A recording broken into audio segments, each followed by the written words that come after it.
So before I invite the presenters one by one, um,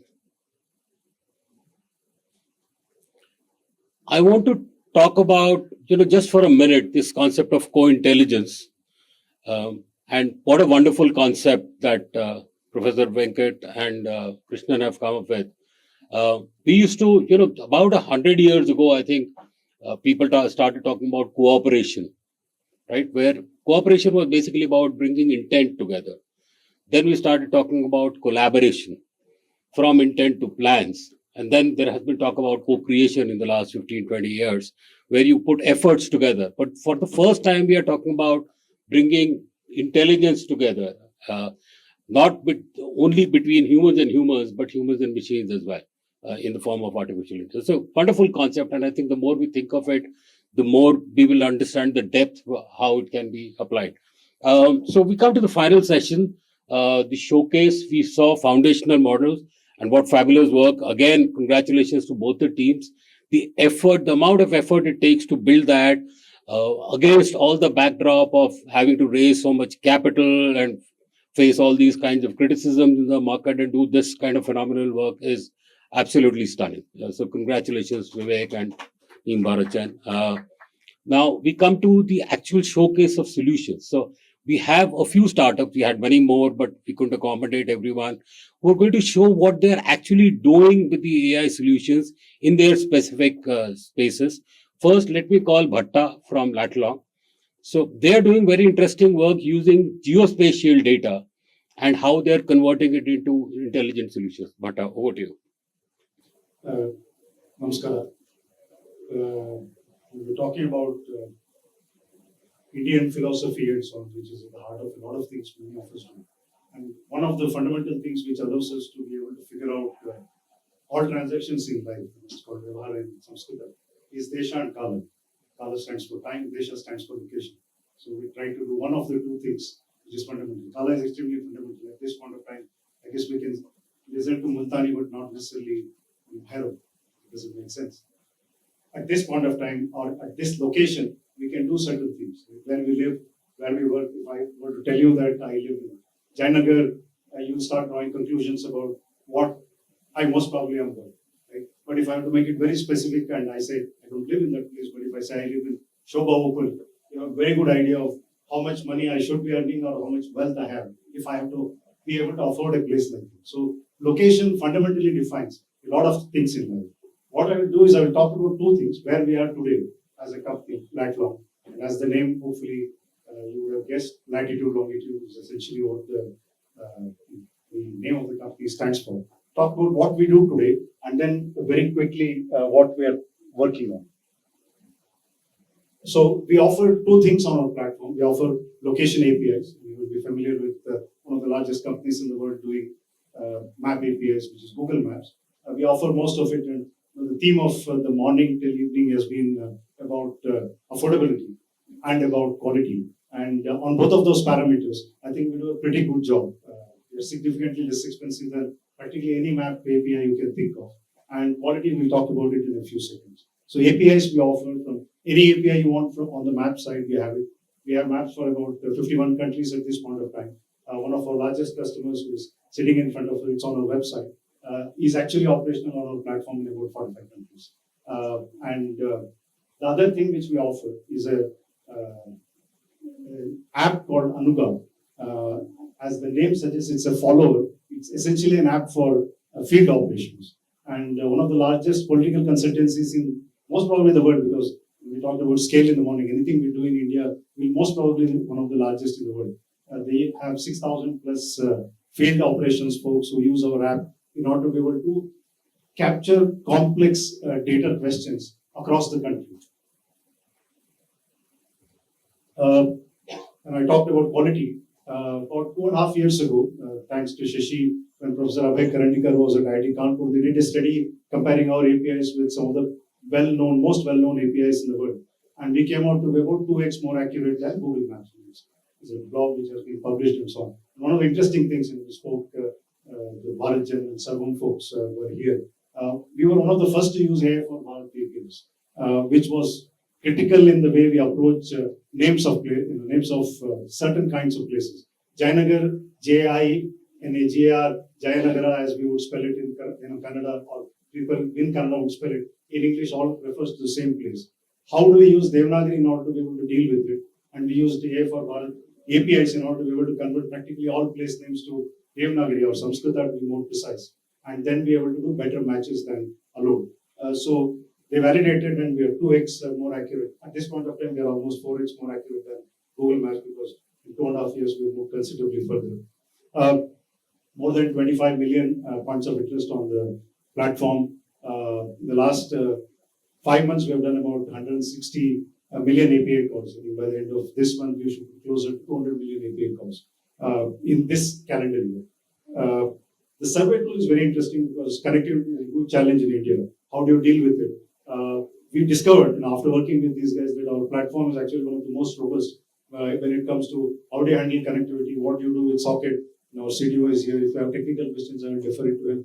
I would not want to get into all the complexity with which we needed to deal with, simply because of the challenges of doing surveys in Sambalpur, in Odisha, or in Sagara or Sirsi in Karnataka. Fairly complex things to be able to deal with. So let me do a segue and talk about what are we trying to do. Right? That's where we are today. What we are trying to do now is we are sitting on about 7 TB of data at this point of time. We add roughly 200 to 250 GB of data practically every month to our database. We process almost another 5 to 6 TB of data every month, and of that we capture about 200 to 250 GB of data. What we're trying to do is essentially create a platform on top of Llama at this point of time. Nothing is frozen because we have no religion for technology, where we can answer various kinds of questions which are related to location. Let me make it a little simpler let me make it a little obvious as we rush through. What is the genesis of what we're trying to do? We work with one of the largest political consultancies, as I said, and in last year we worked with them in about 4 state elections. We ended up geocoding close to 200 million voters, which is 220 crore voters in this country, which is roughly 1/5 of the number of voters in this country. That enabled them to have granular hyperlocal marketing. What do you do in 6 booths in, let's say, Kurukshetra is very different from what you want to do in 26 booths in Gurugram, because your target demographic is different. Similarly, the kind of Kannada you want to speak in communication in, let's say, Jayanagara is very different from the Kannada you want to use in Whitefield, because most probably the people in Whitefield are unlikely to know certain terms which are in the same language, right? So how do you super hyper localize? Because it's something which very few companies are doing today. How to use data which we have in order to be able to do this? And the proof of the pudding was significant vote share increase for the specific party in most of these places. Some of the places I've mentioned, Sona, Ladwa. Literally, you're focused on 6 to 7% votes, very hyper-local marketing, and results in almost a similar kind of vote share increase. And somebody like Shashi will appreciate what it means in terms of winning ratio in a non-wave election, which is what Haryana was. So let me show you a video.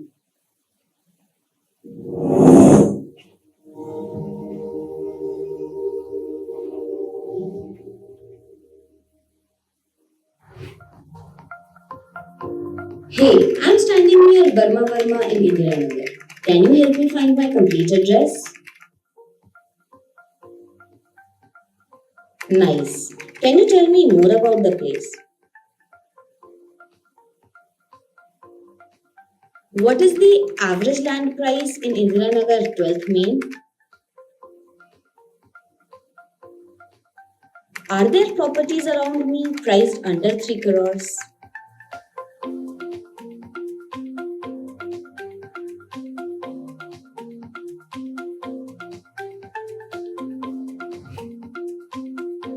What's the gender ratio in Indiranagar compared to Bangalore? How did people here vote in the last election?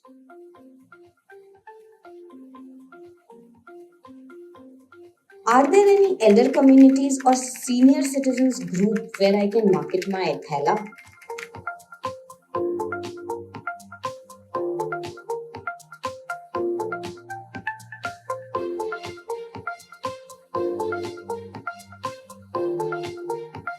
Which areas in the city has highest concentration of gym goers?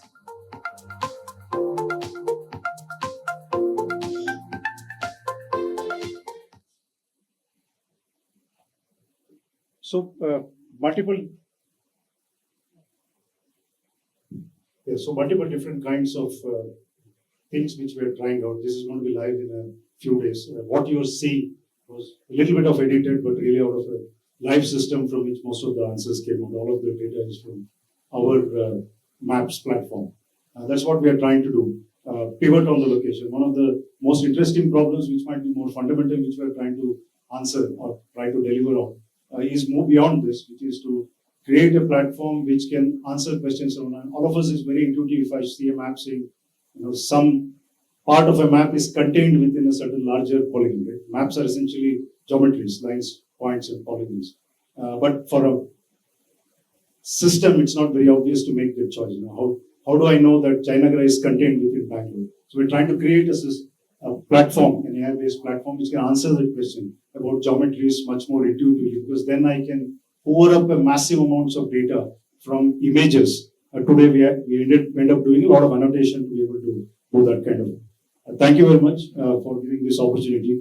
I will be happy to field any questions if you have. No, I think we'll leave the questions offline. So next, thank you. We'll just have a photo.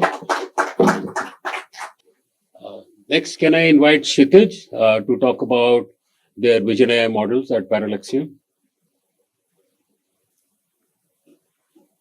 Hi.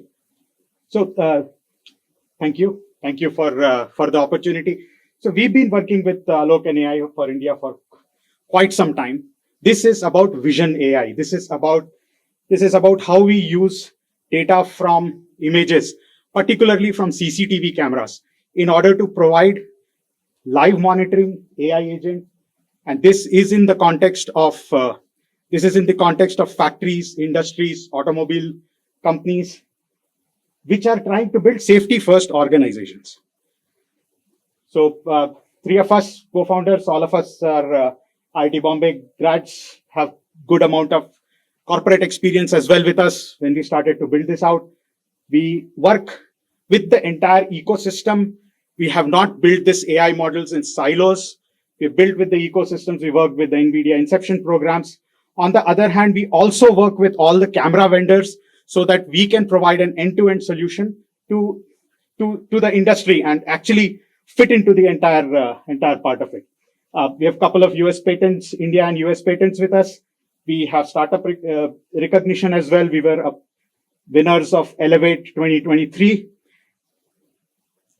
So what we have essentially built is an end-to-end system where just the surveillance isn't enough. Prevention is important. This is where our live CCTV agents with models at the core help our end customer. So the first part is you have built your entire premises, you have put CCTV intelligence over there, you have put the cameras, but there is somebody human who's sitting there and the human is losing concentration after some time. So if, as you can see, this, what you see on your right hand side actually happens on a factory shop floor. Vehicles are moving, people are also moving, they're not paying attention with each other. So our live agents keep monitoring them, ensuring that they are viewing the scene and then providing information to the right set of people. So then there is people, the system would say there is a near miss. It would actually send a notification to the alarms, to PLC systems, just put it in the reports, take it to the higher management, tell where safety incidents are over there.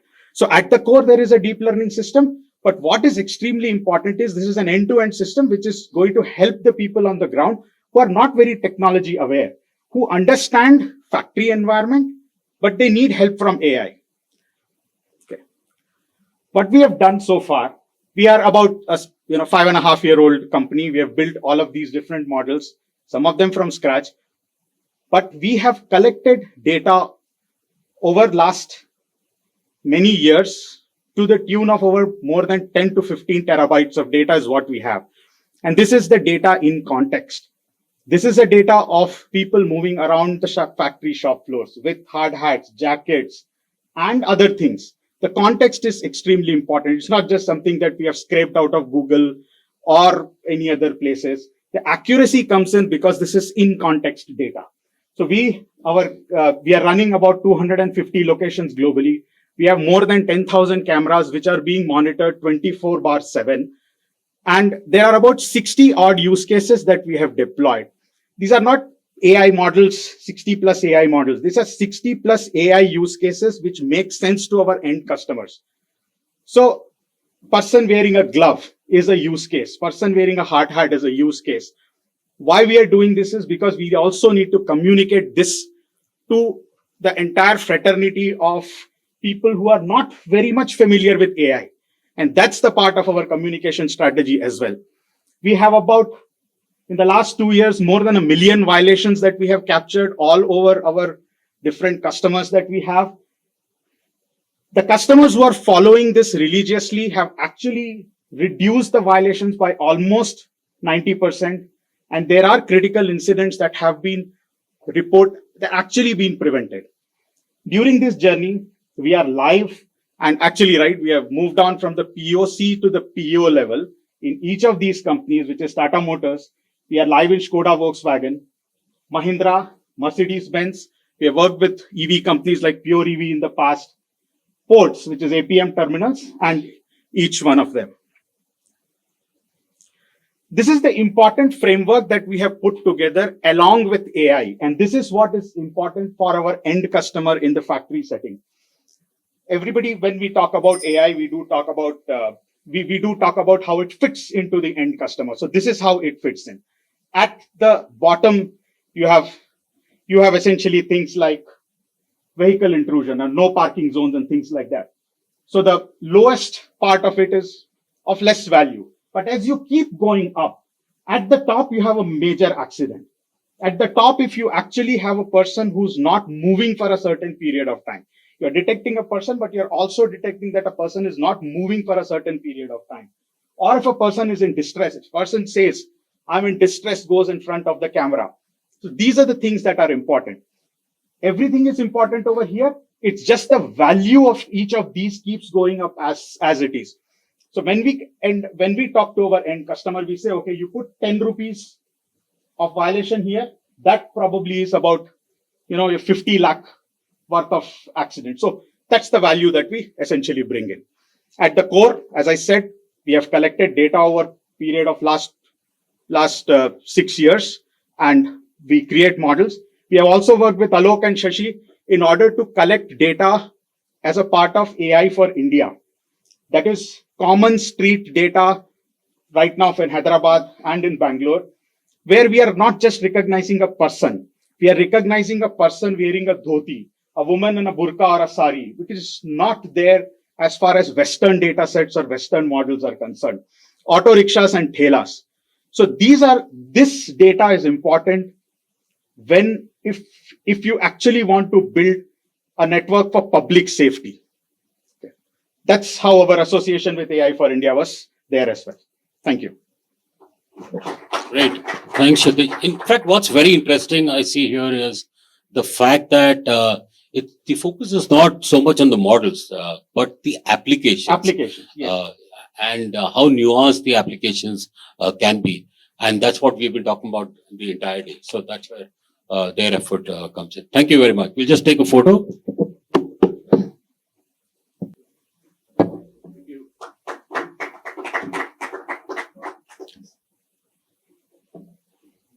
Okay, next, can I have Omkar from Pienomial?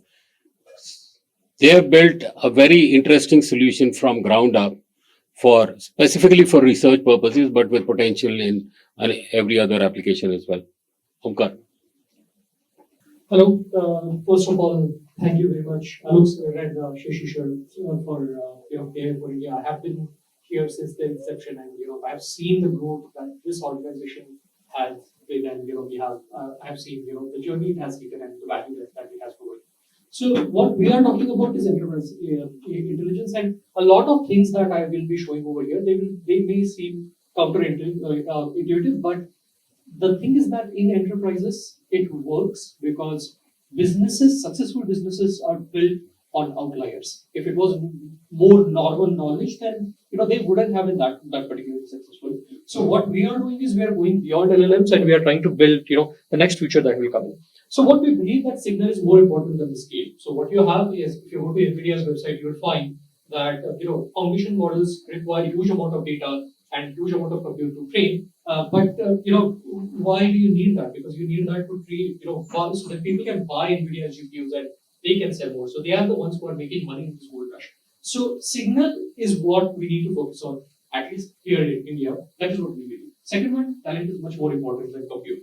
Of course, so my co-founder is a former professor at IIT Delhi. We started our first company in IIT Delhi. But most of the people that who our employees, they do not come from IIT Delhi. They come from local colleges, and we train them rather than we start them with Rust. We start with them with much more advanced framework so that they understand it very well, and we can utilize that talent to deliver a much bigger bunch. Third one is product market fit is more it's more important than hype. A lot of startups, they will just develop the models, and after developing the models, what to do with them? If then if the end consumer is not ready to buy them, there is no value for them. So how do you start with ground up, and how does that model to product journey happen? So enterprises are challenged with adopting AI-based solution, and around 88% of AI pilots, they fail to reach production. And again, a lot of that deals with traceability. A lot of that deals with the consistency, accuracy, security with respect to data, the context that in which a particular answer has been given, a huge amount of assumptions need to be made, and the legal challenges associated with it. And in the end, the companies, they think that can I truly drive a bottom line benefits by scaling AI solution to production? And with that thought process, and you can see the stickers over there, Merck, AstraZeneca, Takeda, Johnson & Johnson, AbbVie, these are my customers. With them, we have deployed this solution successfully. And again, I'm not talking about think globally and act locally. I'm talking about think globally and act globally. So all of our customers, they are in the US and EU, and extremely important is delivering accuracy, consistency, and traceability while maintaining the security. So how does that thought process happen? Number one, our inspirations for new approach have been completely different. So people generally think that you need large amount of compute, you need large amount of data. We started with scratch. We thought that if there is a dragonfly which survives, if you try to catch it, it will run away. It will find its food. It will make sure that it survives in the wilderness. It has just less than 1 million neurons. Then how does it work? How does it function? Second part, in 2019, Stockfish has been the biggest chess, most important, most powerful chess engine so far. But in 2019, LegalA was launched, and it was a huge neural network model that was built by DeepMind, and it beat Stockfish. And again, Stockfish people, they went back to drawing board. They built a very small intelligence model where the decision structure and the storage of knowledge, it was completely separated. And when it was completely separated, it has been unbeatable since, and LegalA and no other neural network has been able to beat it. So what that means, and also in businesses, as I mentioned, outliers are very important, because the rules with which businesses are made, the heuristics that goes into making that decision is very important. For my case, the rules which will be required for brain cancer, the rules which will be required for non-small scale lung cancer, the rules which will be required for small scale lung cancer, they are all different. And if you show a breast cancer person the model which has been trained on non-small scale lung cancer, is going to say this is all good, it doesn't work. And at that level, we have to deliver with 95% accuracy, and that is completely not doable with the current models that you have. So small is beautiful, but also accurate, traceable, and effective. So this is the kind of data that you get. So this is one PubMed abstract, and it takes around 10 to 15 minutes for a PhD biotech person to understand what that means and then deliver information out of it. You need to think about drugs, trial phases, population age, comparison, intervention, then return of ROA, the way your dosage is happening. So to make sure that all of that happens, we built a Satyaki AI, and Satyaki, the name is there because we believe that whatever we are delivering, it has to have traceability and it should be directly told. So there should not be any hallucination in the system itself. So it is a knowledge graph combining both data and models. And what you have heard so far is knowledge graph is where only data is stored. We are not storing data. Our tiny models, they are staying in the graph itself and delivering what we are looking for. So ontological entities, heuristics, their relationship is defined in every document. Tiny models are trained with ontology, minuscule memory and CPU consumption, and knowledge can be added at scale. Now, questions that you may have is how much data? How much data is required to train a model? What should be the model size? And what should be the computer requirements? So here is a toy model which is trained on a single Wikipedia article. The model size is 3.8 million parameters and it is running on a Raspberry Pi. So let me show you how it works.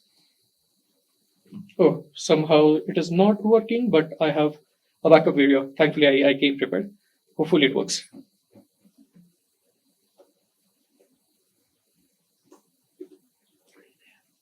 Oh, it's here. Okay. Okay. So again, I'll just pause the video and I'll show you what I'm doing over here. Number one, here. Okay. So we just pinged to 8888. We want to make sure that we are completely offline. And you can see this is running on a Raspberry Pi, but it is completely offline on wireless. And when we ping to Google, it is completely air gapped. So network is completely not reachable. Number two, we ran neofetch command. So it is a Raspberry Pi, and you can see the memory configurations. So memory configurations wise, the memory is 652 MB, and it is 8 GB max.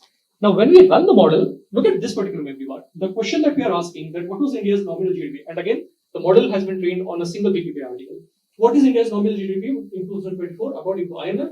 The model is being loaded, and look at the memory bar over here. The total memory consumed by this particular model will not surpass 1.7 GB. And we are still thinking, and again, premature optimization is root of all evil.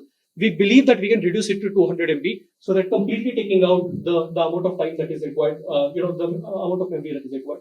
And you get the answer that, according to International Monetary Fund, you take this particular answer, go back to Wikipedia, you'll find the reference to this particular answer. Now, I asked the same question. Once I ask the same question, again, it will go into memory consumption loop, and you will get the same answer once again. So what we have provided is traceability. What we have provided is direct repetition, that is the consistency. And what we have provided is extremely low compute that will deliver the output that our clients are looking for. Now, while all of that, and again, it's it's around 4 million parameter model. So again, with all of this in mind, how does all of this play out? So just give me 1 minute, sorry. Yes, it's on edge. Yes. Now, again, let me just open the slideshow. How do I open? No, so how do I share the slide? How do I open the slideshow? It's disabled somehow. Well, I'll just go to presentation. I hope presentation is there. Sorry, I have to switch between multiple things. It's decks in here. So apologies, a little bit slight technical glitch. Yeah, I can't slide share. So there is slight text over there. Okay, good. So it has opened up. So what is the technology that is going in? So we believe, and we believe that yes. Okay, the token-based prediction, it doesn't work. The reason token-based prediction doesn't work is, think about, there is a town that needs to be taken over by a mob of 10,000 people. When you are sending those 10,000 people on that particular village, the amount of communication that will be required between all of these 10,000 people will be huge.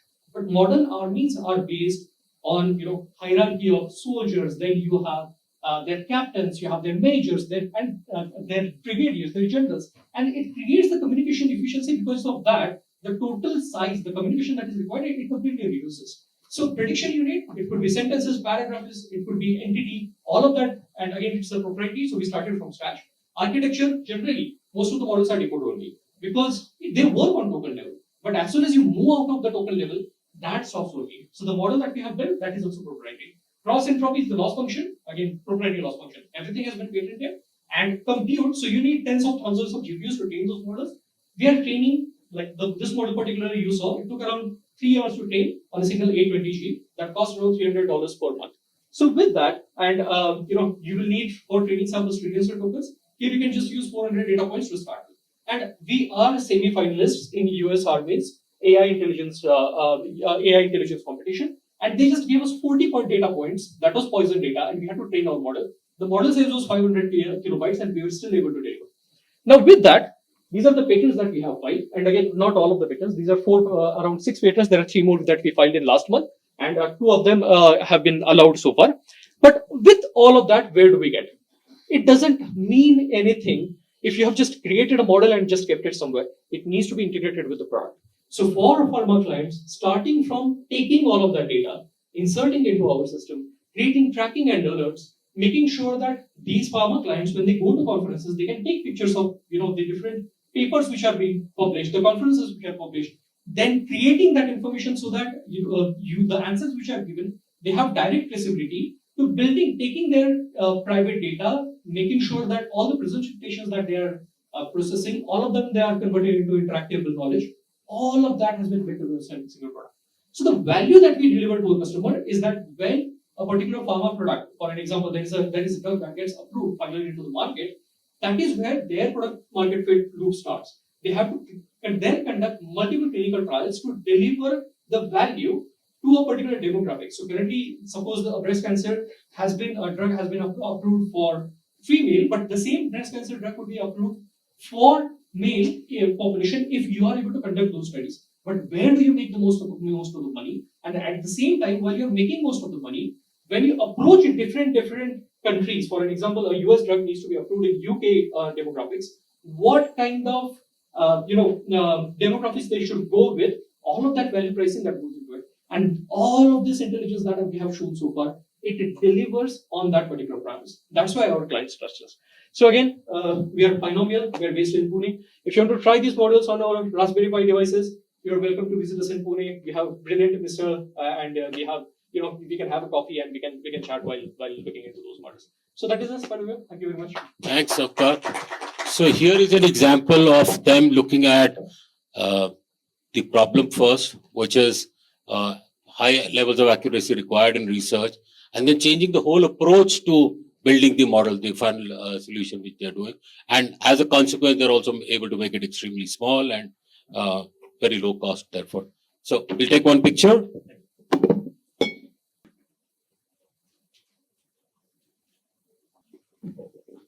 Okay, now Satish, are you here from AskJunior? Yes. So they're doing some interesting work. They have built a solution for lawyers, for the legal industry, people who are interested in law and court judgments, etc., called AskJunior. So over to you, Satish. Yeah. Renu, unfortunately, was feeling unwell this morning. She couldn't come. She's the CEO. So Satish is the CTO. Thanks, guys. I know I'm the last speaker, so sorry to keep you waiting. I'll start quick and finish it fast. Hopefully, keep you engaged also. So let me start with a simple premise. Justice is not just for lawyers. The systems which you are building is not just for lawyers or judges. We are building it for we're building tools which can be used across ecosystem. That means like starts with citizens. So we are working with the ecosystem of lawyers, where we can actually take the workflows which are currently happening in courts, judges, lawyers, and see what the AI can actually bring in. And basically, in this case, the AI is not a luxury. It's a need. Basically, I mean, everybody knows like there's considerable amount of time spent on the system. So we need AI to do it. And AskJunior is not the only system which we need. There are hundreds of companies who are working on this space, trying to see like how we can actually reduce the time to do it. And luckily, like we got enough attraction and then like enough customers to do it. And we are working with the High Court of Karnataka and High Court of Delhi. And they open source a lot of things for us. And then like where we were able to build this legal workflows and enable it to lawyers as well as courts. Now, recently we started working with a lot of NGOs or the CSOs, they call themselves, and which basically right now all our AskJunior system is deployed in the hands of citizen. We have built like around 11 systems, which even from a basic RTA workflow, how do you generate RTA? How do you generate a legal notice? Or how do you actually go and talk to courts actually? Do you even need to go to court? So those kind of things, like we have built it and delivered it to the citizen. And I hope this video works. Okay, sorry, that video doesn't work, but it shows that like we have built a system which allows you to actually create a solution for a document review project, which is very simple to say, but again, like the amount of citation which is required for lawyers to actually go into the system and say, this is working, this is useful for me.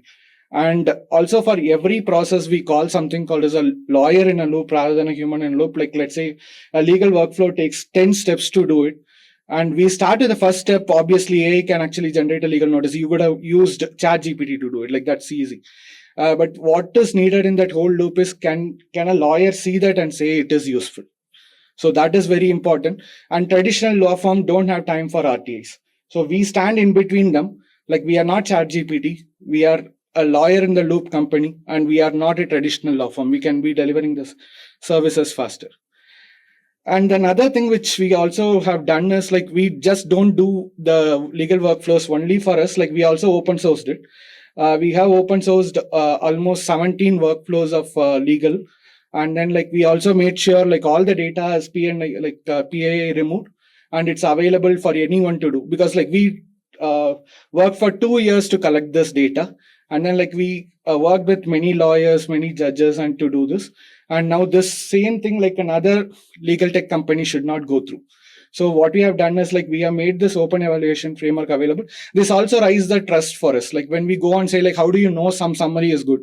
How do you know something is, let's say like a redaction is good? Or like how are you classifying some legal cases as X and Y? So we have a solution like where we have shows the data to them.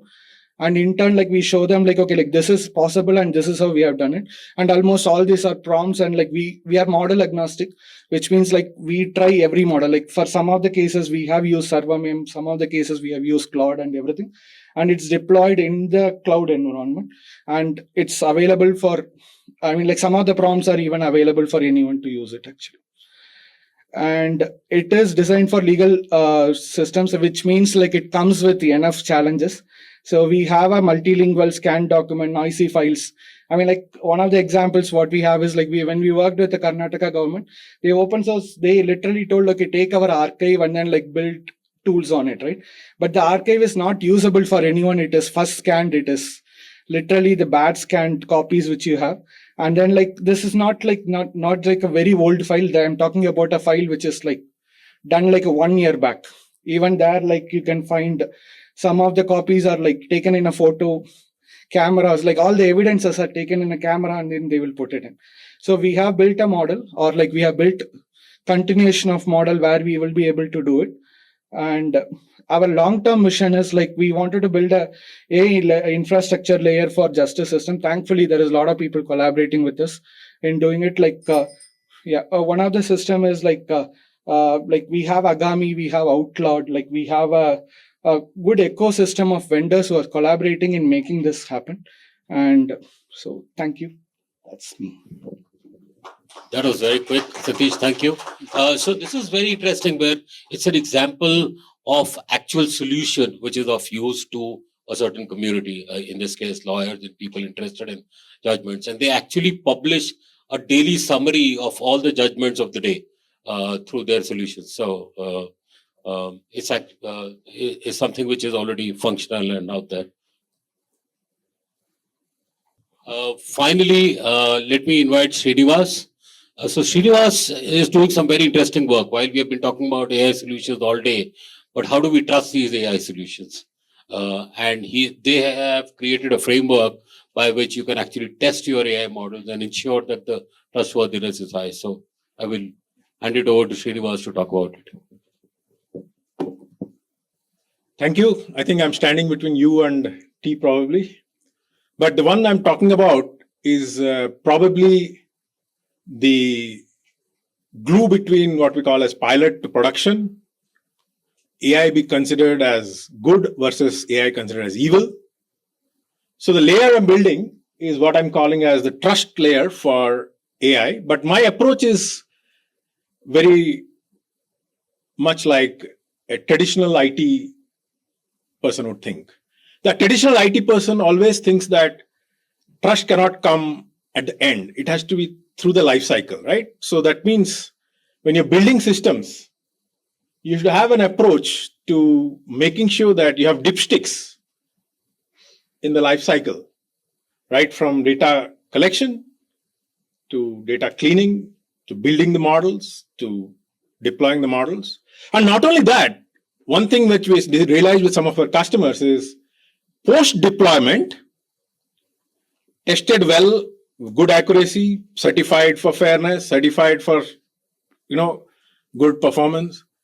But 3 months down the lane, complaints started that it is behaving unfairly. So that is the real problem with AI. The data at inference is not necessarily in sync with data on which it has been trained. So that means the performance metrics you talk about during your training and your deployment may go through what is called as concept drift or decay. And that is one of the big problems we are trying to solve. And all of this, I'd say, is basically solving the problem of what I call as AI with thorns. So when I say AI with thorns, there are two elements that come in. One is, do you deploy systems without adequate testing and let users give you feedback? Or you make sure that testing is done as part of the process before you go and deploy? I think the latter is what is followed in the IT industry. But unfortunately, in the AI world, in the rush to deploy models, this has been given a short change. As a result of which, we have accidents which have been showing that incomplete, opaque, biased, and insecure AI implementations are put into production.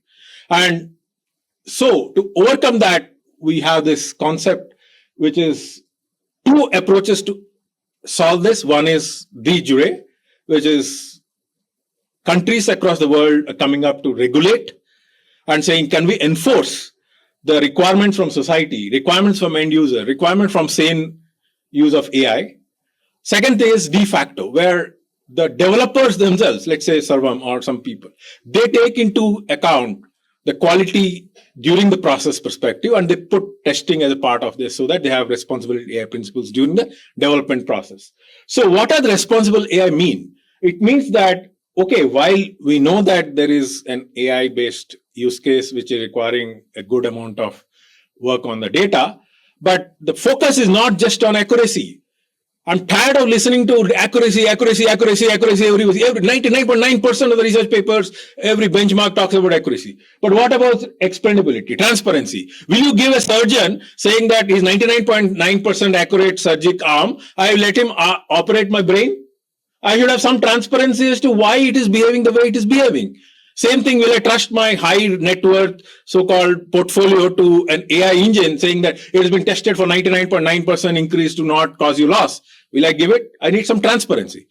Then you need fairness. You cannot assume that a system which is given to AI can take a approach that whatever is given as the data was biased, so I'll give a biased behavior. Not acceptable.